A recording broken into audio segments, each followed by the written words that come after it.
I'm gonna show you guys how to make a bubble elevator without water in it.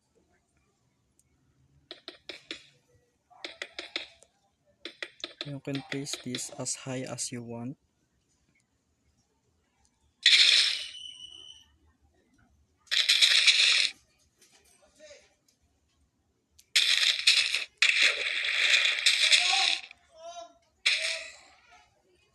And then after that, place all the snow powder in the bubble area.